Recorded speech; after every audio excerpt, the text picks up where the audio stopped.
খেয়ে না খেয়ে দিন প্রচারের কাজে নিজেকে দিয়েছ বিলিয়ে, তাই ফের কাফিরেরা চিনল না সে আলো, দুষ্টু ছেলেদের পিছু দিল লেলিয়ে। পাথরের আঘাতে ক্ষত বিক্ষত হয়ে সারা শরীর থেকে রক্ত ঝরে। হে রাসূল তোমাকে ভুলি আমি কেমন করে, হে রাসূল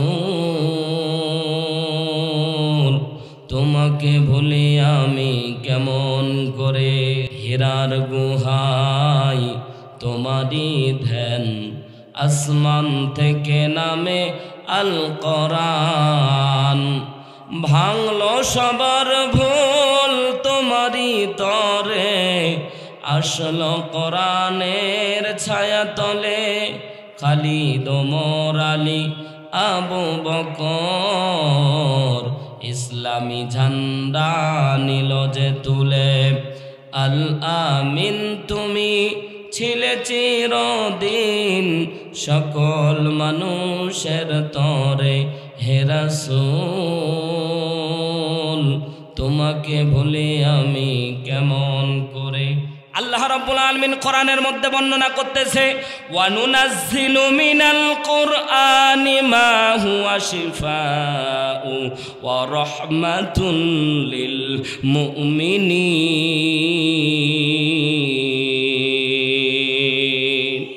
সূরা বানী ইসরাইল ৭২ নম্বর আয়াত।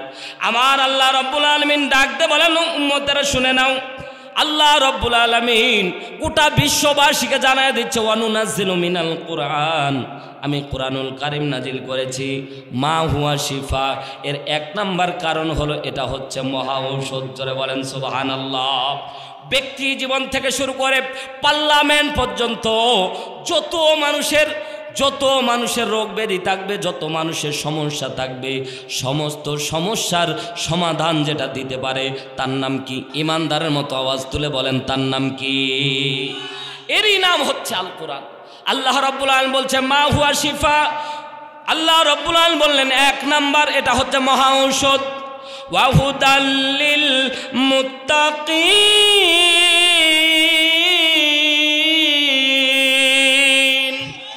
আর এটা হচ্ছে মুত্তাকিদের জন্য পথ প্রদর্শক। জোরে বলেন সুবহানাল্লাহ।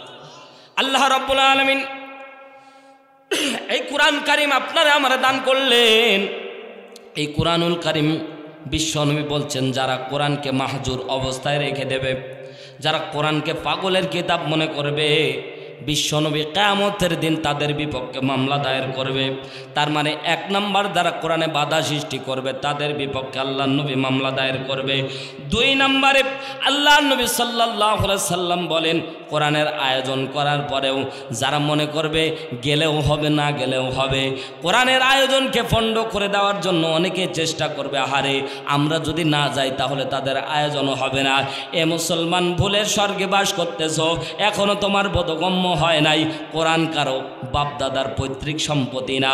কোরআনের কাছে আসলে মাথা নত করলে কপাল খুলে যাবে, কোরআনের কাছে মাথা নত না করলে কপাল পুড়ে যাবে। কথা জোরে বলেন ঠিক কিনা? বিশ্বনবীর কাছে সাহাবা একরাম কোরআনের জন্য মাথা নত করেছে। সাহাবীদের জন্য আল্লাহ আসমানের জান্নাতের দরজাগুলি খুলে দিয়েছে। সুবহানাল্লাহ বলে। সাহাবা একরাম বিশ্বনবীর কাছে এসে কোরআনের কাছে যখন মাথা নত করেছে, আল্লাহ রাব্বুল আলামিন ওই বান্দার আমলনামায় আল্লাহ রাব্বুল আলামিন বান্দার জন্য আসমানের জান্নাতের দরজাগুলি খুলে দিয়েছে। জোরে বলেন সুবহানাল্লাহ। কোরআনের কাছে যে সিলিন্ডার করেছে, কোরআনের কাছে যে এসেছে, তার সম্মান বাড়িয়ে দিয়েছে কে? আর জোরে বলেন। এ মুসলমান, কোরআনকে বেশি বেশি অধ্যয়ন করেন, কোরআনকে বেশি বেশি পড়েন, কোরআনকে নিজের জীবনের সাথে একটু নাড়ায় দেখেন, দেখবেন আপনার সম্মান আল্লাহ বাড়ায় দেন। ডক্টর মিজান রহমান আজহারি, তার ব্যক্তির জন্য সম্মান। কথা বলেন। কোরআনের সংস্পর্শে এসেছে, আল্লাহ রাব্বুল আলামিন সম্মান বাড়ায় দিয়েছে। মুফতি আমির হামজা ব্যক্তিগত একটা ধাক্কা দিলে পড়ে যায়, শরীর দুর্বল, ঠিক না? শরীর চলে না, এমন দেহ মনে হচ্ছে কয়েক কেজি গোস্ত হবে শরীরের মধ্যে, অথচ আল্লাহ সম্মান দান করেছে হাজার হাজার মানুষ চাতক পাখির ন্যায় কোরআনের মর্মবাণী শোনার জন্য বসে থাকে। কথা জোরে বলেন ঠিক কি না? আল্লাহ রাব্বুল আলামিন বলে, বান্দারা কোরআনের কাছে যারাই সিলিন্ডার হবে, কোরআনের কাছে যারাই মাথা নত করবে, আমি আল্লাহ রাব্বুল আলামিন তাদের সম্মান বাড়ায় দেব। কোরআনের পক্ষে বাংলাদেশের মধ্যে নয়, গোটা বিশ্বে আল্লাহ তাআলার বাণী কোরআনের শাসন কায়েম করার জন্য পৃথিবীতে একটা দল থাকবে। সুবহানাল্লাহ বল, একটা দল কোরআনের জন্য থাকবে। সুবহানাল্লাহ জোরে বলে। কোরআনের পক্ষে একটা দল থাকবে, তাগুতের পক্ষে একটা দল থাকবে। শুধুমাত্র এক দল না, সব সামষ্টিকভাবে বোঝানো হয়েছে যারা কোরআনের পক্ষে তারা এক দল। নাম থাকবে ভিন্ন, বাবার 5টা সন্তান, নাম কি একই থাকে? হাতের 5টা আঙ্গুল বলেন তো একই রকম। যখন ভাত খাবেন তখন এক জায়গায়, ঠিক না বে ঠিক? দিন আন্দোলনের জন্য নাম হবে ভিন্ন, নাম হবে চরমনাই, নাম হবে আটরশি, নাম হবে ফুরফুরা, নাম হবে জামাতে ইসলাম। কিন্তু যখন দিন আন্দোলনের ব্যাপারে যখন ডাক আসবে, যদি সবাই একত্র হয়, সবাই হিজবুল্লাহ, আল্লাহর দল। কথা জোরে বলেন ঠিক কি না? আর যারাই দ্বিমত পোষণ করবে তারাই হচ্ছে কুফরি শক্তি। কথা জোরে বলেন ঠিক কি না? সে যেই হোক না কেন। তার মানে বোঝা গেল হিজবুল্লাহ আল্লাহর দল একটা, আর তাগুতের পক্ষে এটাও দল একটা, নাম হবে ভিন্ন, অন্য অন্য নামে থাকবে। আল্লাহ রাব্বুল আলামিন কোরআনের মধ্যে স্পষ্টভাবে জানায় দেয়, দুনিয়ার মানুষেরা শুনে নাও, আমি আল্লাহর পক্ষে একটা দল থাকবে, বাদ বাকি আর একটা দল থাকবে। এবার মুসলমান মজার ব্যাপার দেখেন, আমার আল্লাহ রাব্বুল আলামিন বলেন, মাঝে মাঝে তাগুত শক্তিরা কোরআনের নূরকে নিভিয়ে দেওয়ার জন্য তারা চেষ্টা করবে। ওয়াল্লাহু মুতিম্মু নূরিহি ওয়ালাউ কারিহাল কাফিরুন।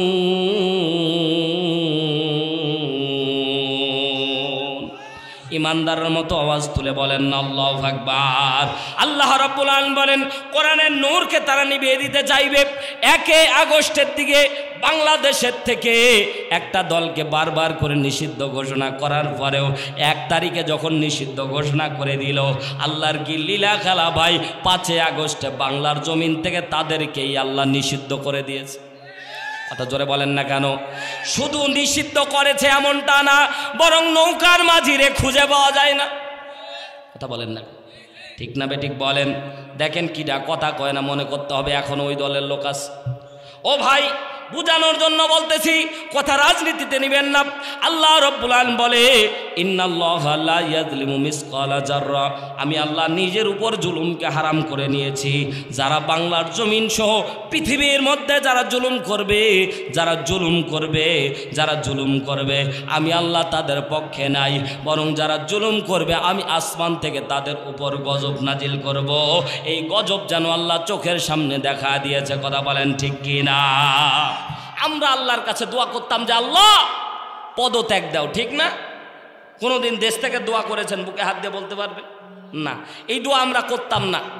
আমরা বলতাম যে আল্লাহ এত জুলুম নির্যাতন আমরা সহ্য করতে পারতেছি না, আল্লাহ একটু পদত্যাগ দাও। তো আল্লাহ তাআলা আপনাকে আমাকে আসমান থেকে হাতটা, মনে হয় রহমতের হাতটা প্রসারিত করে দিয়ে ডাক দেবে, বোকার দলেরা, তোরা তো খালি পদত্যাগ চাচ্ছিস, তো আমি আল্লাহ তো দেখেছি তোদের উপর কত জুলুম নির্যাতন এসেছে, তোরা তো পদত্যাগ চেয়েছিস, আমি আল্লাহ তার দেশ ত্যাগ করাইছি।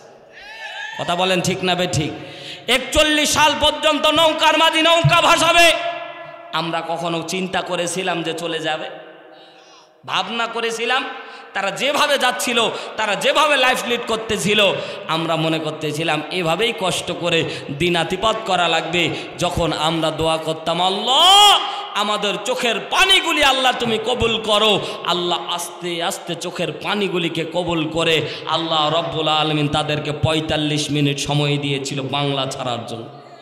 কথা জোরে বলতে হবে, ঠিক না বে ঠিক? মুসলমান খেয়াল করে দেখেন, জুলুম নির্যাতন যারাই করেছে বাংলার জমিন থেকে আল্লাহ তাদেরকে নাস্তে নাবুদ করে দিয়েছে। কথা জোরে বলেন ঠিক না বে ঠিক? এজন্য যারা বিগত সেশনে, যারা সামনে যারা আসতেছেন, আল্লাহর কসম করে বলি জুলুম করা যাবে।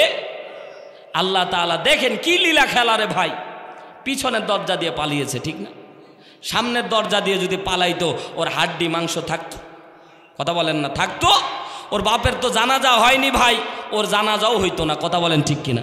জানাজাও হয়েছিল কিন্তু লোক ছিল না, কিন্তু এর জানাজা পর্যন্ত বাংলার জমিনে হতো না, কথা বলেন ঠিক কিনা? যখন প্রধান সেনাপতি বলছে আফা তাড়াতাড়ি পালানো লাগবে, পিছনের রাস্তা খোলা, বলছে অন্তত একটু জাতির সামনে ভাষণ দিয়ে নি। বলছে আপনার কি মাথা খারাপ? কার সামনে ভাষণ দিবেন? মাইকম্যান আর ক্যামেরাম্যান তো আগেই পালাইছে, ঠিক না বেঠিক বলে? মাইকম্যান আর ক্যামেরাম্যান তো আগেই পালাইছে। বলছে এত 12 আইটেমের খাবার রান্না করলাম, অন্তত একটু খেয়ে নেই। বলছে আপনার কি মাথা খারাপ? মাথা গেছে নাকি? আপনি যদি খাবার খাইতে বসেন তো পাবলিক যেভাবে গণভবনে ঢুকতেছে আপনার হাড্ডি একেবারে রান্না করে তারা ভুনা করে খাবে, কথা বলেন ঠিক না বেটি? শেষ পর্যন্ত বলল অন্তত বাবার কবরটা একটু জিয়ারত করে নি। প্রধান সেনাপতি বলেছিল আফা আপনাকে যদি একটু সময় আমি দেই আর বাবের কবর জিয়ারত করতে যান তো আপনার কবর হবে না, এই গ্যারান্টি আমি দিতে পারবো না। কথা বলেন না কেন? হ্যাঁ মুসলমান, হাসির খোরাকি দিচ্ছি না, একটা জিনিস বিবেকের কান লাগিয়ে কথাগুলি বোঝার চেষ্টা করেন। আমার আল্লাহ বলে আমি আল্লাহ ধরি না, আমি আল্লাহ যেদিন ধরি পালানোর রাস্তা তোমরা খুঁজে পাবা না, কথা জোরে বলেন ঠিক না বেঠিক? আল্লাহ রাব্বুল আলামিন কোরআনের মধ্যে স্পষ্টভাবে জানায় দিচ্ছেন শারা'a লাকুম মিনাদ-দীন, হাবিব আপনাকে ওই জীবন ব্যবস্থা আমি দান করেছি মা ওয়াসসা বিহি নূহা, যেই জীবন ব্যবস্থা আমি দান করেছিলাম নূহ আলাইহিস সালাতু ওয়াস সালামকে। জোরে বলেন আল্লাহু আকবার। ওয়া মা ওয়াসাইনা বিহি ইব্রাহিম, এই একই জীবন ব্যবস্থা আমি দান করেছিলাম ইব্রাহিমকে। ওয়া মূসাকে, ওয়া ঈসাকে আন আকিমুদ্দিন, দিন কায়েম করে দাও। ওয়ালা তাতাফাররাকু ফি, এই জায়গায় কোনো মতভেদ তৈরি। আল্লাহ তাআলা এক জায়গায় কোনো দিন কম্প্রোমাইজ করে নাই, সেটা হচ্ছে আন আকিমুদ্দিন, আল্লাহর জমিনে আল্লাহর দিন কায়েম হবে, এই ব্যাপারে কোনো মুসলমান মত পার্থক্য করতে পারে? সালাতে আপনি বুকে হাত বাঁধবেন নাকি নাভির নিচে বাঁধবেন, মত পার্থক্য থাকতে পারে। জোরে আমিন বলবেন নাকি আস্তে আমিন বলবেন, মত পার্থক্য থাকতে পারে। মুসলমান দিলের কানটা লাগিয়ে শোনেন, পাগড়ির ঝোল নিয়ে মত পার্থক্য থাকতে পারে, টুপি নিয়ে মত পার্থক্য থাকতে পারে, জুব্বার ঝোল নিয়ে মত পার্থক্য থাকতে পারে, কিন্তু আন আকিমুদ্দিন, দিন প্রতিষ্ঠা হওয়া লাগবে, এ ব্যাপারে কোনো মুসলমান মত পার্থক্য করতে পারে না, কথা বলেন ঠিক কি না? আরো জোরে কথা বলেন ঠিক না বে ঠিক? মুসলমান একটা জিনিস মনে রাখবেন, আমরা আজকে বিভিন্ন গোত্রে ভাগ হয়ে গেছি, এক দল লোক আরেক দল লোককে আমরা দেখতে পারি না, ঠিক না বেটি? যারা মনে করেন বুকে হাত বাঁধে এরা মনে করেন নাভির নিচে হাত বাঁধলে এরা জাহান্নামী, কথা বলেন না কেন? ফতুয়া দেয় না? ফতুয়া এমন দেয় যে যারা হানাফি এই বাংলাদেশে এরা মনে হয় জাহান্নামে চলেই গেছে, এমন ফতুয়া দেয় না? এমন কথা বলে যে ডাইরেক্ট দিন কায়েমের বিপক্ষে তাদের কথা চলে আসে, কথা জোরে বলেন ঠিক না? অথচ আল্লাহ তাআলা কোরআনের মধ্যে স্পষ্টভাবে জানায় দিচ্ছে আন আকিমুদ্দিন ওয়ালা তাতাফাররাকু ফি। একটা জিনিস আপনাদেরকে বলি, আজও পর্যন্ত যত দল ডিভাইডেশন হোক না কেন, আজ পর্যন্ত কেউ মৌলিক বিষয়ে কেউ মত পার্থক্য করতে পারে নাই, ঠিক না? কেউ কি বলেছে যে ফজরের নামাজ 2 রিকাত, কেউ 4 রিকাত বলেছে? 2 রিকাত আছে না নাই? সুন্নাত নিয়ে মত পার্থক্য আছে, নফল নিয়ে মত পার্থক্য আছে, জোহরের 4 রিকাত নামাজ মত পার্থক্য আছে, আসরের 4 রাকাত মত পার্থক্য আছে, মাগরিবের 3 রাকাত মত পার্থক্য আছে, এশারের 4 রাকাত মত পার্থক্য আছে, কোনো মত পার্থক্য নাই। এবার দেখেন 5 ওয়াক্ত নামাজ মত পার্থক্য আছে। রমজানের 30টা রোজা, সিয়ামের যে শাবান মাসের দিন শেষ হয়ে গেলে রমজানের চাঁদ উদিত হলে রোজা রাখতে হবে, শাওয়াল মাসের চাঁদ দেখা মাত্র রোজা ছেড়ে দিতে হবে, মত পার্থক্য আছে। কোরআন 30 পারা, কেউ কি বলেছে 31? এই মৌলিক বিষয়গুলি, ফান্ডামেন্টাল বিষয়গুলি আজও পর্যন্ত কেউ মত পার্থক্য তৈরি করতে পারে নাই। মত পার্থক্য তৈরি হয়েছে সুন্নাত আর নফল নিয়ে। সুন্নাত আর নফলের জিম্মাদার আল্লাহ তাআলা জিজ্ঞাসা করবে না, কিন্তু আকিমুদ্দিন, দিন প্রতিষ্ঠার ব্যাপারে যারা জাহিলিয়াতিপনা করবে, দিন প্রতিষ্ঠার ব্যাপারে যারা দুর্বলতা স্বীকার করবে, আল্লাহর হিসাবের কাঠগড়ায় হিসাব দেওয়া লাগবে, কথা জোরে বলেন ঠিক না বেঠিক? একটা জিনিস মনে রাখবেন, মুসলমান খালি দাড়ি টুপি আর পাগড়ি আর পাঞ্জাবি পরলেই তাদেরকে মুসলমান বলা যাবে? সরে বলেন যাবে? সালাউদ্দিন আইয়ুবী নাম শুনেছেন? সালাউদ্দিন আইয়ুবী ইতিহাস পড়ে দেখেন, যেদিন ক্ষমতায় বসলেন 12,000 ইমামকে হত্যা করেছে। নাউজুবিল্লাহ বললেন, সামনে দেখেন, সুবহানাল্লাহ বলবেন। 12,000 ইমামকে, মসজিদের ইমামকে হত্যা করেছে। কত হাজার? জোরে বলেন। ইতিহাস জানতে হবে মুসলমান। চিন্তা করে দেখেন, খালি পাঞ্জাবি পরে ইমামতির কাঠগড়ায় দাঁড় হয়ে, জুমার মুসল্লায় দাঁড় হয়ে, ইমামের মেম্বারে দাঁড় হয়ে ভুল ফতোয়া দিবে, এদেরকে জাতির সামনে এনে হিসাবের কাঠগড়ায় হিসাব দেওয়া লাগবে। কথা জোরে বলেন, ঠিক না বেঠিক? সালাউদ্দিন আইয়ুবীর জিন্দেগি পড়ে দেখেন। সালাউদ্দিন আইয়ুবী ক্ষমতায় যেদিন পা রাখলেন, সাথে সাথে ঘোষণা দিলেন, নামের লিস্ট ধরে ধরে বললেন, অমুক অমুক ইমামকে তোমরা মেরে ফেলো। এখন ইতিহাস শোনেন, খালি তো মেরে ফেলার কথা বললাম, এবার মজার ব্যাপার দেখেন।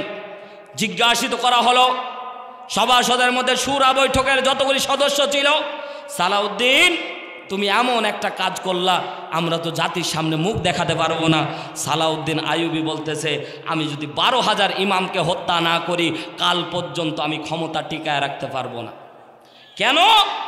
এবার মজার তথ্য দেখেন, যেগুলো ইমামকে মেরেছিল প্রত্যেকটা ছিল ইহুদির দালাল। এবার দেখেন কিভাবে আইডেন্টিফাই করেছে। ক্ষমতা যাওয়ার 5 দিন আগে তিনি তো বুঝতে পারতেছেন, আল্লাহর কাছে বারবার করে চাচ্ছে, আল্লাহ এই জুলুমের অবসান ঘটায় দাও। তো বিজয় নিশান যখন উড়বে, সালাউদ্দিন আইয়ুবী কিছু গোয়েন্দাকে ইহুদির মতো সূরত দিয়ে তারা মসজিদে মসজিদে পাঠিয়ে দিল যে ইমামগুলি যে ভুল ফতোয়া দিচ্ছে এদেরকে আইডেন্টিফাই করো। কিভাবে? তিনি কিছু গোয়েন্দাকে ইহুদির টিমে পাঠায় দিয়েছে। ওই যে ইহুদি কনস্ট্যান্টিনোপলের ইহুদিদের সাথে তারা মিশে তারা সাংকেতিক চিহ্নগুলি দেখেছে। তারা ইমামদেরকে প্রথমে এসে বলে, সূর্য কোন দিকে উঠে? ওরা বলবে পশ্চিম দিকে। বাতাস কোন দিকে বয়? বলবে উত্তর দিকে। যদি রোদ হয় কোথায় হবে? আসমানের দিকে।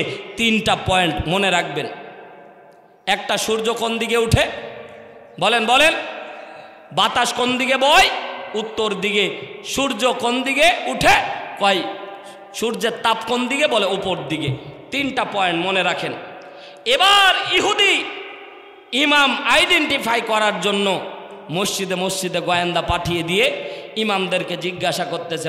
নামাজ শেষ, সবাই চলে যায়, উনি বসে থাকে। তখন ইমাম সাহেব বলে, ভাই কিছু কি বলবেন? বলছে, সূর্য কোন দিকে উঠে? বলে পশ্চিম দিকে। সুবহানাল্লাহ বলে। বলছে, বাতাস কোন দিকে যায়? বলে উত্তর দিকে। সূর্যের তাপ কোন দিকে? বলে উপর দিকে। তখন ইহুদি বুঝতে পেরেছে এটা আমার বন্ধু, সাথে ঘরে বলে, ভাই আপনি ভিতরে আসেন। তার যত কৌশল মুসলমানদেরকে মারার জন্য, ওই গ্রামটাকে ধ্বংস করার জন্য যত কৌশল আছে, সব কৌশল যখন বলে দিয়েছে, সাথে সাথে ছুরিটা বের করে ওই ইমামের গলা কেটে দেওয়া হয়েছে। এমনি এমনি মারা হয়নি, কারণ ওই ইমাম যখন মসজিদের মেম্বারে দাঁড়িয়ে খুতবা দিবে, দ্বীন আন্দোলনের বিপক্ষে অবস্থান নেবে, কিছু না হলেও কিছু মুসল্লির মন বিগড়ে যাবে। কথা বলেন না কেন? আজকে সমাজের মধ্যে তাই হচ্ছে।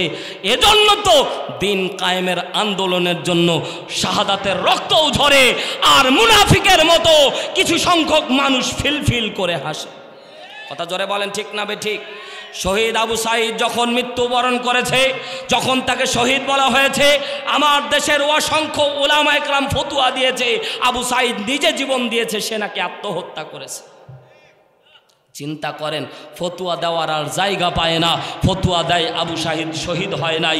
বলতে চাই, শহীদ কি জিনিস তোমরা তা বোঝো নাই।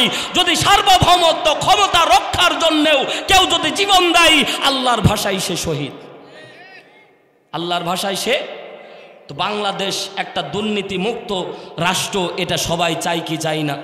যদি নিজের জীবনের প্রয়োজন হয় আমরাও দিতে রাজি আছি না নাই? জোরে বলেন, রাজি আছি না নাই? দিন আন্দোলনের দিন প্রতিষ্ঠার জন্য যদি আর একবার 5 আগস্টের মতো জীবন দেওয়া লাগে, আবারও বাংলার জমিনে আমরা নামবো। আগামীর দিন কোরআনের দিন, আগামীর বিজয় কোরআনের বিজয়। কোনো বাতিল শক্তিকে আমরা ক্ষমতা দিতে চাই না। রাজি আছি কে কে? 2 হাত তুলে আমার আল্লাহকে দেখা।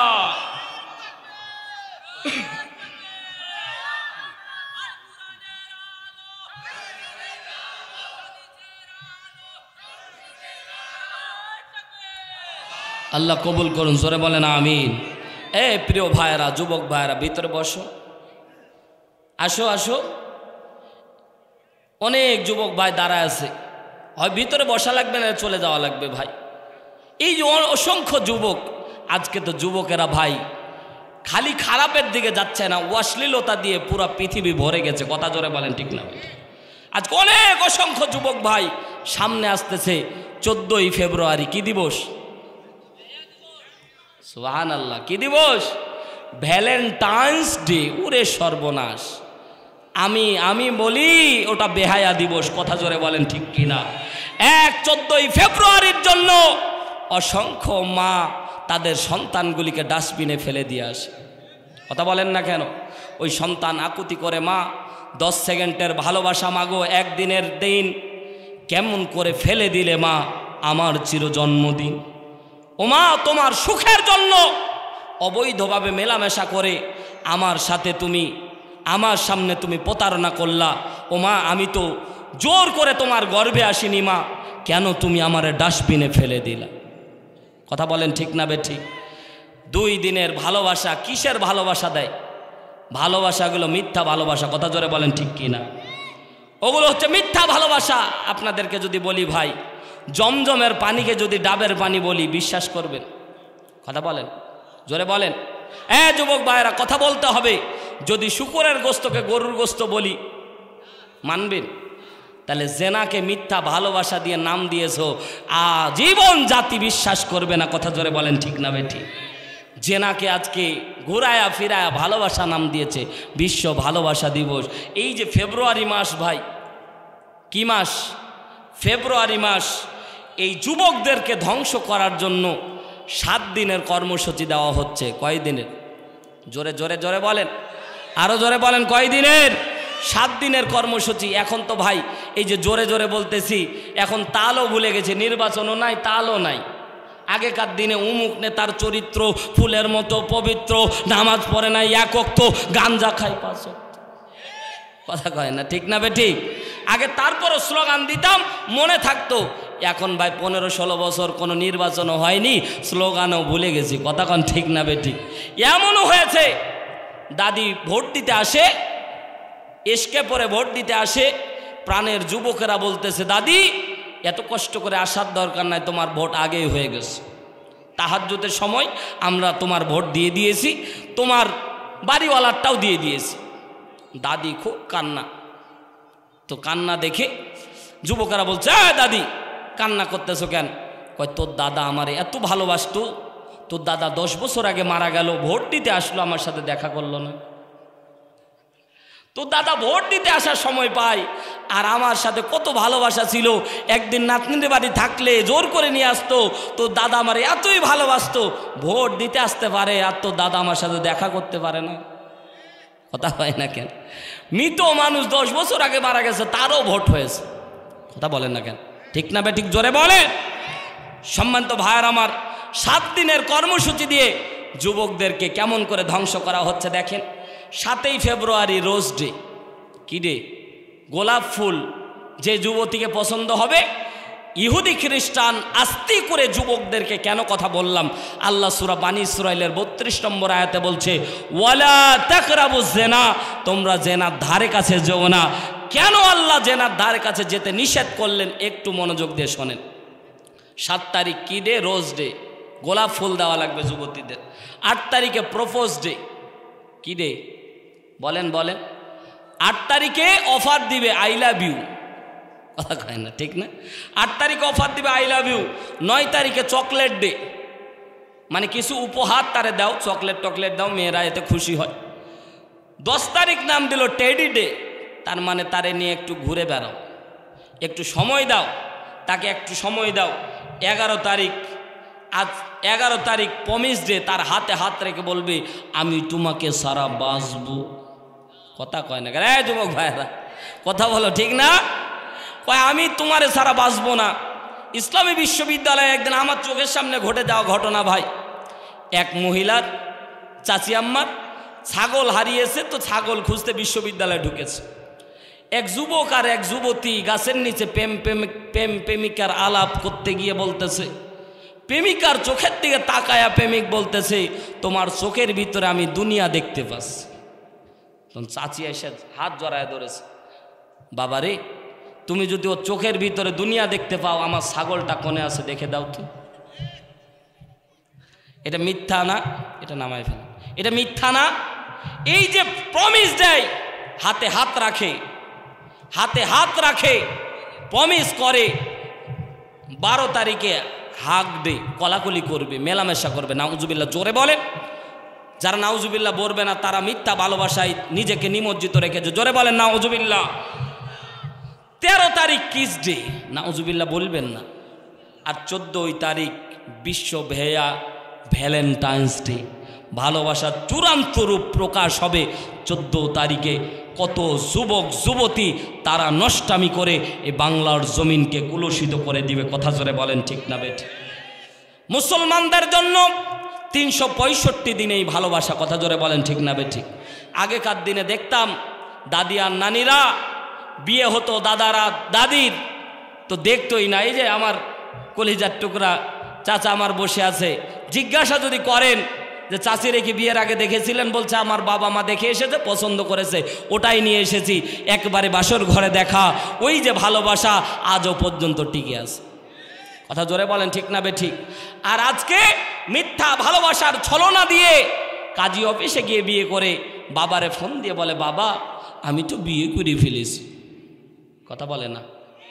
বাবা বলে, তুই তো করেই ফেলেছিস, আর বলে কি হবে, যা হবার তা তো ঘটেই গেছে। বলছে, বাবা মাফ করে দাও। কিসের মাপ? অনেক সময় রাগান্বিত হয়ে অনেক সন্তানকে কেউ গ্রহণ করে না, কিন্তু ভাই মায়া মহব্বত ছাড়তে পারে না, কিছুদিন পরে ঠিকই নিয়ে আসে, কথা জোরে বলেন ঠিক না বেঠিক? সম্মানিত ভাইয়ের আমার, এজন্য যুবক ভাইদেরকে অনুরোধ করে বলবো, মিথ্যা ভালোবাসা দিয়ে দুনিয়ার মানুষকে ঠগায় লাভ নাই। দুনিয়ার মধ্যে যত অপকর্ম করবেন, সমস্ত অপকর্মের বড় কর্ম হচ্ছে জেনা করা। জেনার মতো খারাপ ভয়াবহ জিনিস ইসলামের মধ্যে আর নাই। এজন্য আল্লাহ রাব্বুল আলামিন বলেন কোরআনের মধ্যে, সূরা নূরের মধ্যে আল্লাহ স্পষ্টভাবে জেনার শাস্তি আল্লাহ রাব্বুল আলামিন উল্লেখ করে দিয়েছে। বিবাহিত হলে 100 দৌড়া মারা লাগবে, আর বিবাহিত হলে রজম করে তাদের কোমর পর্যন্ত পুঁতি দিয়ে হত্যা করা লাগবে।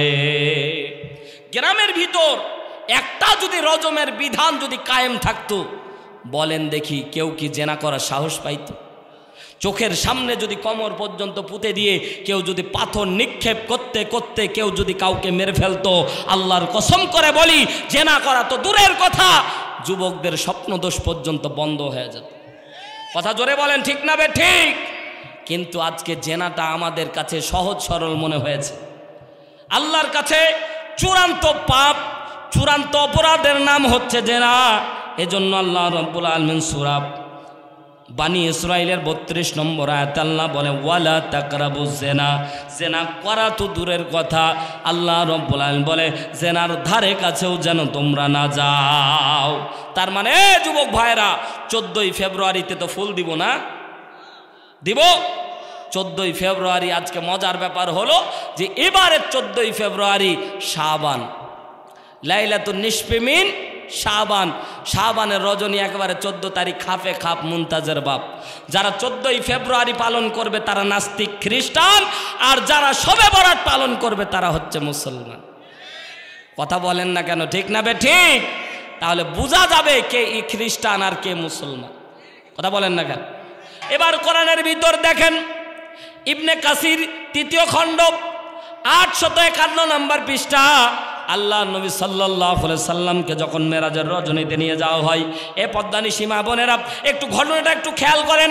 আল্লাহ নবী সাল্লাল্লাহু আলাইহি সাল্লাম ঘটনা কোরআনের মধ্যে আল্লাহ রাব্বুল আলামিন উল্লেখ করেছে।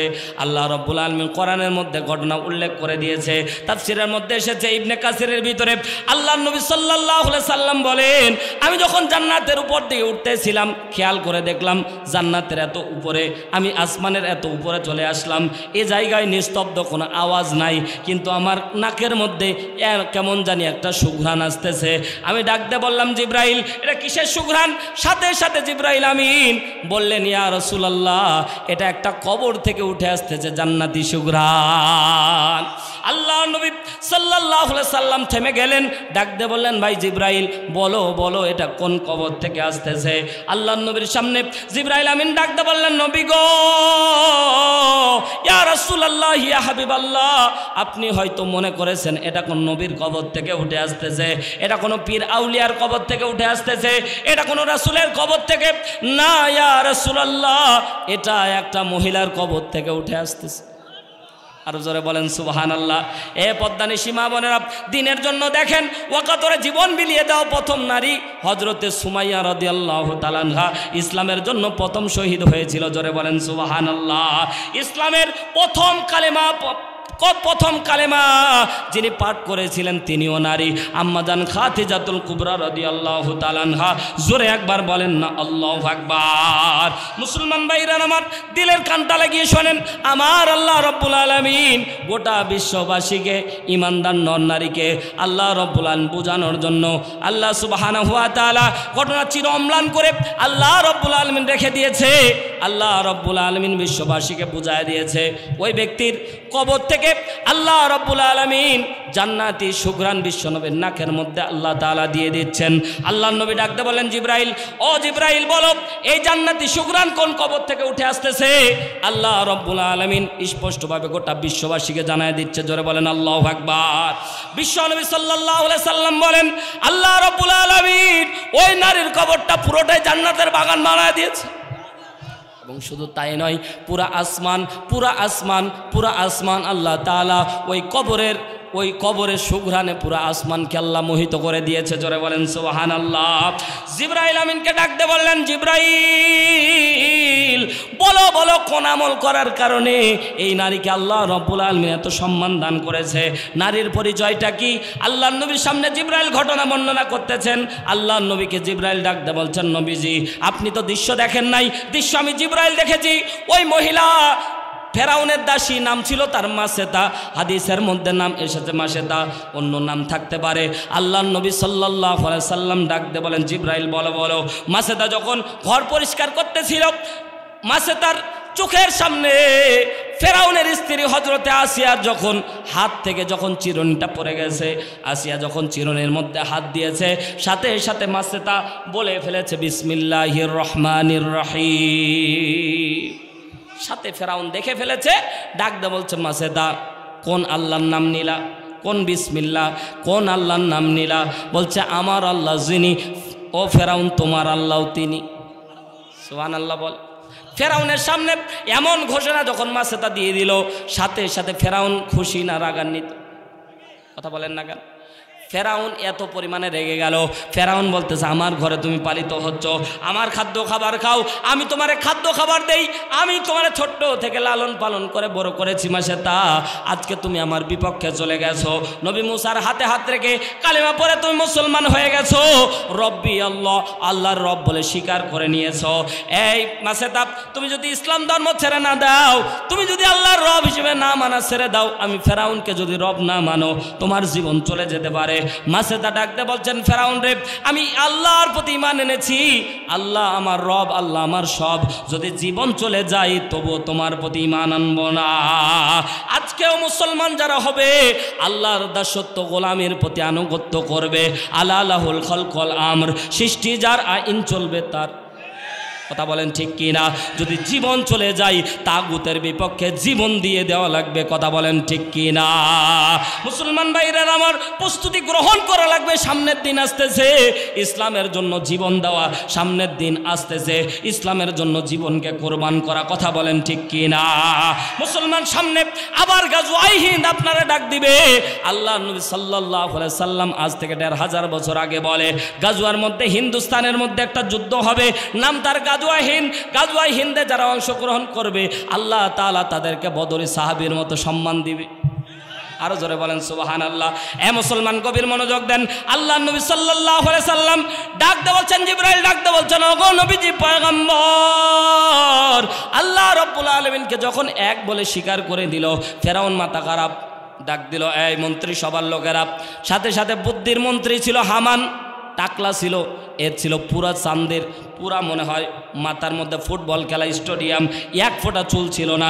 খেয়াল করে দেখবেন যত বুদ্ধিজীবী আছে এদের চুল নাই। কথা বলেন না কেন? ফেরাউনের বুদ্ধিজীবী ছিল হামান, বুদ্ধি দিতে দিতে এমন বুদ্ধি দিয়েছিল এক পর্যায়ে সমুদ্রে ডুবে মরা লেগেছিল। কথা বলেন ঠিক কি না? হামান বলতেছে, মালিক আপনারে যদি মানতে হয় তাহলে একটু শাস্তির ব্যবস্থা করেন, মনকে মন তৈল গরম করা হোক, মাসে তার 4 জন সন্তান, ওই সন্তানগুলিকে উত্তপ্ত তেলের মধ্যে ছেড়ে দেবেন, তো মাসে তা ওই ছেলে নিজের জীবনের ভয়ে আপনার কাছে ঈমান আনবে। নাউজুবিল্লাহ বললেন না?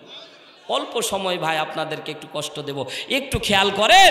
মাসে তার সামনে, চোখের সামনে এবার মনকে মন তৈল লিটার গরম করা হচ্ছে, উত্তপ্ত তেল এমন গরম, একটা পাখিকে ছেড়ে দিলে গোস্ত নাই হয়ে কঙ্কাল ভেসে উঠতেছে। হাজার হাজার লোক সমবেত হয়ে গেল। ফেরাউন সমস্ত লোকের সামনে মাসে তাকে শাস্তি দিচ্ছে, তাকে রব হিসেবে না মানার কারণে। আজকেও সমাজের বুকে যদি তাগুতি শক্তিকে রব মানেন তাহলে আপনার জিন্দাবাদ, আর তাগুতি শক্তির বিপক্ষে কথা বললেই আপনি মৌলবাদ। কথা বলেন ঠিক না বেঠিক? কথা জোরে বলেন ঠিক না বেঠিক? আমরা বলি আমরা মৌলবাদ হতে রাজি আছি, তবু তাগুতের কাছে মাথা নত করতে রাজি। কথা জোরে বলেন ঠিক না বেঠিক? মুসলমান দেখেন, বিশাল বড় তেল, কড়াইকে কড়াই, মনকে মন তেল গরম করা হচ্ছে, টকবক করে তেল ফুটতেছে। তার 4 জন সন্তান সহ মাসে তাকে হাজির করা হলো সমস্ত জনপদের সামনে, লোকজনের সামনে। মাসে তার একজন সন্তানকে ধরে উত্তপ্ত তেলের মধ্যে ছেড়ে দিল। হযরতে আসিয়া রাদিয়াল্লাহু তাআলা আনহা চোখের সামনে বলতে পারে না, নবী মুসা দূর থেকে দোয়া করতেছে, আল্লাহ মাসে তাকে ধৈর্য ধারণ করার শক্তি দান করে দাও। সন্তানকে যখন তেলের মধ্যে ছেড়ে দিল, এ পদ্মানিশী মা বোনেরা, সন্তান যখন দিন আন্দোলনে নামটা লেখায়, আপনি মনে করেন আমার একটাই সন্তান যদি শহীদ হয়ে যায়, আমার একটাই সন্তান যদি মারা যায় তাহলে শেষ হয়ে যাবে। এ মা খবরদার, খবরদার, সন্তানকে দিন আন্দোলনের জন্য তুমি উৎসাহিত করো। এই সন্তান যদি শহীদ হয় তুমি পরকালে শহীদের মা। পদ্মানিশী মা বোনেরা দিলের কানটা লাগিয়ে শোনেন। মাসেদা কান্না শুরু করে দিল। সন্তানকে চোখের সামনে যদি কেউ মারে ভাই, বলেন তো মায়ের দিল কি কাঁদে কি কাঁদে না? হাউমাউ করে কান্না শুরু করে দিল। মন্ত্রী হামান বলতেছে, ফেরাউন কাজ মনে হয়ে গেছে, ডাক দে বলো, দাওয়াত দাও। ফেরাউন ডাক দে বলছে, মাসেদা তুমি যদি আমার প্রতি ঈমান আনো, আল্লাহরে যদি ছেড়ে দাও, তাহলেই তোমারে কেবলমাত্র ছেড়ে দেওয়া হবে। সন্তানের মরা দেখে তোমার মনের মধ্যে ভয় জেগেছে, আসো ফিরে আসো। মাসেদা চিৎকার দিয়ে ডাক দে বলে, ফেরাউন তোমার কি মাথা গেছে? আমার একটা সন্তান না, আজকে যদি হাজারো সন্তান আমার বেঁচে থাকতো, সকল সন্তানকে ইসলামের জন্য কোরবান করে দিতাম। যদি প্রমাণ হয়, যদি প্রমাণ করতে চাও, মতিউর ভাইয়ের বাড়িতে যায় মাকে জিজ্ঞাসা করো, মা সন্তান জিহাদে, সন্তান শহীদ হয়ে গেছে, তোমার অনুভূতি কি? মতিউরের মা বলবে, আমার একটা সন্তান গেছে তো কি হয়েছে, হাজারো সন্তান আমার বেঁচে আছে, আমার যদি হাজারো সন্তান থাকতো ইসলামের জন্য কোরবান করে দিতাম। মুজাহিদের মায়ের কাছে যান, কথা বলবে, হাজারো সন্তান থাকলে আজকে দিনের জন্য কোরবান করে দিতাম। মুসলমান ভাইরা আমার দ্বিতীয় সন্তানকে রাগান্বিত হয় তেলের মধ্যে ছেড়ে দেওয়া হলো, নাই হয়ে যাচ্ছে। সাথে সাথে 3টা সন্তানকে যখন কোরবান করে দেওয়া হলো, এবার নবজাতক শিশু কেবল জন্মগ্রহণ করেছে, মায়ের কোলে দুধ খাচ্ছে। এ আল্লাহর গোলামেরা তেলের কানটা লাগিয়ে শোনেন, নবজাতক সন্তানকে ফেরাউন তার পিঠের মধ্যে থাবা মেরে দিয়েছে। যখন মাসেদা ডাকতে বলছে, ফেরাউন রে, এই সন্তান এখন পর্যন্ত ডান বাম কিছু বোঝে না, এই সন্তান রব কি জিনিস এখন পর্যন্ত বোঝে না, এই সন্তানকে তো অন্তত ছেড়ে দেওয়া হোক। মাসেদাকে ডাকতে বলছে, এই সন্তানকেও ছেড়ে দেওয়া হবে না, এই সন্তানকেও এই তেলের মধ্যে ছেড়ে দেওয়া হবে। এ মাসেদা তুমি যদি দিন ছেড়ে না দাও, কোরআন যদি ছেড়ে না দাও, এই সন্তানকেও কোরবান করে দেওয়া হবে। সাথে সাথে সন্তানকে যখন তেলের মধ্যে ফেলে দেওয়া হলো, আল্লাহু আকবার, আল্লাহু আকবার, ওই সন্তান ছোট্ট নবজাতক শিশু, ছোট্ট সন্তানকে যখন তেলের মধ্যে ফেলে দেওয়া হয়েছে, ওই সন্তান, ওই মা তেলের মধ্যে খেয়াল করে দেখতেছে 3 জন সন্তান, আগে 3 জন সন্তান, নবজাতক সন্তানকে 4টা সন্তান, ওই তেলের মধ্যে ওই মা জননী খেয়াল করে দেখতেছে তেলের মধ্যে যেন সন্তানেরা সাঁতার কাটতেছে, আর ছোট্ট সন্তান কথা বলতে জানে, নবজাতক সন্তান ডাক দে বলছে, মা তুমি এটা তেল দেখতে পাচ্ছ মা, এটা তেল না রে মা, শুধু লাভ দিতে দেরি হবে, পড়তে দেরি হবে, জান্নাত আল্লাহ দিতে দেরি করবে না, জান্নাত দিতে দেরি হবে না মা, এটা তেল দেখে মা ভয় পেও না, ফেরাউনের কাছে মাথা নত করো না মা, তেলের মধ্যে পরে দেখো এই তেল তোমার জন্য জান্নাতের বাগান। ফেরাউন মাসে তাকে উত্তপ্ত তেলের মধ্যে ফেলে দিল, সাথে সাথে ওই চারটা লাশ এবং ওই কঙ্কালগুলিকে হজরতে মুসা আলাইহিস সালাম একটা কবরের মধ্যে রেখে দিয়ে কবরটাকে সুন্দর করে দিয়েছিল। আল্লাহ তাআলা আজও পর্যন্ত ওই কবর থেকে জান্নাতি সুঘ্রাণ দিয়ে পুরো আসমানকে আল্লাহ মোহিত করে রেখে দিয়েছে। পদ্মানিশি মা বোনেরা, আজকের আমার আলোচ্য বিষয় আন আকিমুদ্দিন ওয়ালা তাতাফাররাকু ফি। একটা জিনিস মনে রাখা লাগবে, দিন আন্দোলনের ব্যাপারে কোনো কম্প্রোমাইজ হবে না। কথা জোরে বলেন ঠিক না বে ঠিক? দিন আন্দোলন কায়েম হওয়া লাগবে। যদি জীবন দেওয়ার প্রয়োজন হয় জীবন দিব, বুকে তাজা রক্ত ওহুদি সাহাবীর মতো, বদরি সাহাবীর মতো রাজপথ রঙিন করে দিব, বাতিলের কাছে ক্ষমতা দেব না। রাজি আছি কে কে? দুই হাত তুলে আল্লাহকে দেখায়।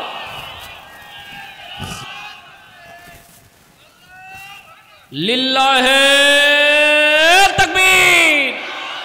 হয় না বদর সাহাবীর মতো জীবনের সমস্ত কণ্ঠ উজাড় করে দিয়ে তাকবীর দিবেন, নারায়ে তাকবীর, নারায়ে তাকবীর।